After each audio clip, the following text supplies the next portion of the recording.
بسم الله الرحمن الرحيم داوديال مناسبة بشهر رمضان. الحمد لله السلام عليكم ورحمة الله وبركاته. الله نوافجيه عملك صالحة بشان iyo markas daba waxaan rabaa inaan ka hadlo mowduuc ku saabsan daawada markii laga hadlayo dhinacyo badan ayaa laga eegaa. meelaha laga eego waxaa ka mid ah wixii maalinta ramadaan la qaadan karo.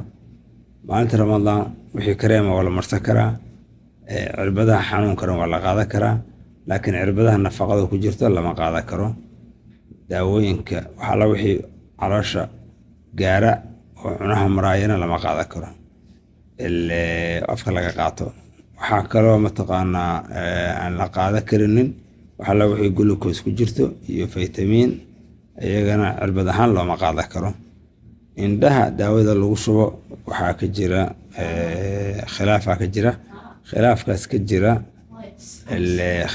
ka jirana culimada dhexdooda ka jira. waxaa fiican wixii faahfaahina in fiqiga lagala tashado culimada fiqiga.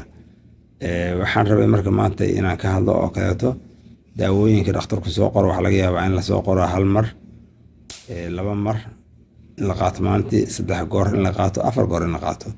hal mar haddii la qaadanayo wax dhibaataa ma laha oo qofku suxuurta ayuu la qaadanaya ama afurka. haddii 2 goor la qaadanaya iyadana dhib ma laha, qofku suxuurtana hal xabo qaadanaya, afurkana hal xabo qaadanaya. laakiin 3 goor markii ay tahay muxuu sameynaa? waxaa la sameynaa 2 goor wixii la qaadan lahaa afurka ayaa lala qaadanaya hal mar, midda saddexaadna suxuurta la qaadanaya. haddii 4 goor ay tahana 2 goor wixii la qaadan lahaana afurka la qaadanaya hal mar, 2 goor oo kale wixii la qaadan lahaa in suxuurta la qaadanaya. saasaa loo kala qaybinaya. waxaa jirta mowduuc kale oo ah cuntada ka hor in qofku la yiraahdo daawadan qaado. waa soomanahay cuntada ka hor waa sidee? 2 dariiqa afuran. mid waxa waaye qofku markii uu timir iyo biyo, hal xabo timir iyo biyo inuu ku afuro, salaad iska aado maqribka, nus saac kadibna uu cuntadii cuno, waa la yeeli karaa. daawadu qaadanaya markuu timirta ku afuro, daawadaas markuu qaatana salaadu iska aadaa, salaadu nus saac kadib markuu kasoo noqdaan cuntadiisa iska cunaya. waxaa kaloo cuntada ka hor lamid ah. cuntada ka hor waxaa loola jeedaa inaan caloosha ku kulmin daawada iyo cuntadu.